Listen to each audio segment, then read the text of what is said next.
Ang gabi, sa akin, share ko yung kahapon visitation namin sa Kamanda. First time ko nakapunta ng nakakata.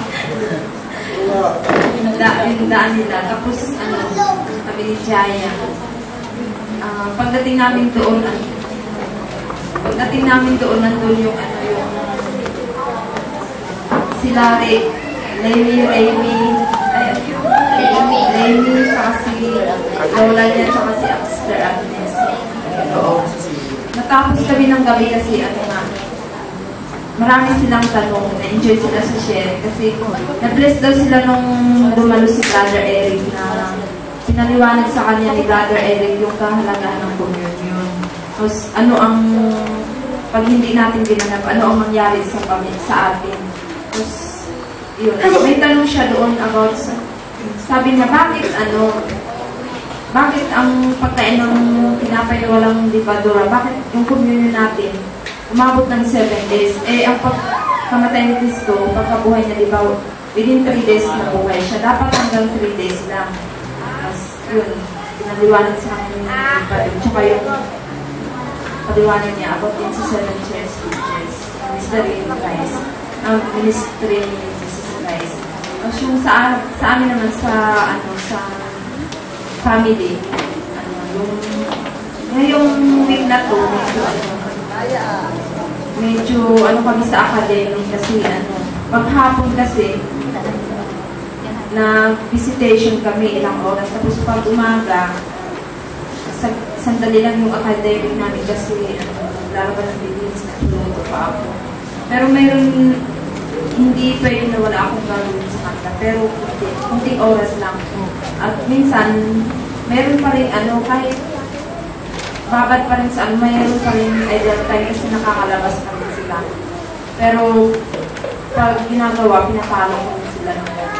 Kasi minsan ang ugali kasi ng bata, bang may kakatok sa bahay, may bisita ako, sinasamantala nila yung pag may kausap ako, doon sila tatakas pag may ginagawa. Akala nila siguro, kasi gano'n ang style ng bata, akala mo madali kasi yung bata, nakikita niya, porket may tao, akala niya nahihiya tayo, ididisiplina, pero wag natin ipapakita, ako kahit may tao, talagang kukulit din, tinatakot mo na ipapahiya kita kahit may tao. Kasi may ugali silang pag may tao, parang akala nila hindi ko sila kayang saktan kahit sa harapan ng tao. Yung tawag natin doon. Oo, may tawag tayo dyan, di ba? Yung sinasamantala.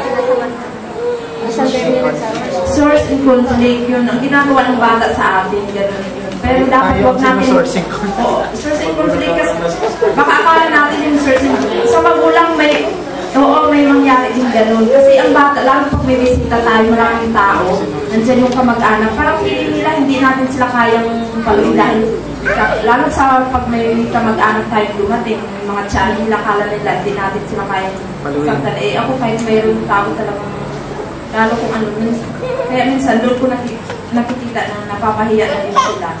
Kaya minsan pag may tao naman, parang ingat sila. Tapos yung academic namin, 15 oras lang nagagawa. At may bakante pa rin sila.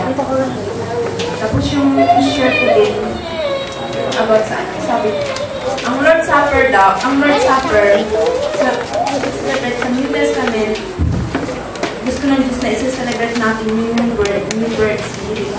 Na ito yung Christ's death was because of being imputed. Ang kamatayan ni Cristo, yun yung kasalanan na input sa kanya, yung kasalanan natin. Ganun din kay Adam. Ano ang kasalanan ni Adam? Ang kasalanan ni Adam, humiwalay siya sa kanyang ama at sa Cristo din. Nung siya'y kumain, pinakain siya ng kanyang asawa, nakipag-ano siya sa kanyang asawa. Nakiramay siya sa kasalanan ng asawa. Doon yung time na nahulog din si Adam. Ang tunay ng Kapaskuhan, ang celebration yun yung Abi. Abi yun yung God's New Year. Tapos sabi din doon, being Verian, sa ating sarili, dapat meron tayong study as working. Ang binibigay sa atin ng Diyos na authority, dapat i-apply natin sa ating sarili. Being Verian, dapat dapat hindi tayo, tayo sa ating kapwa at meron tayong, reckoning sa ating kapatiran.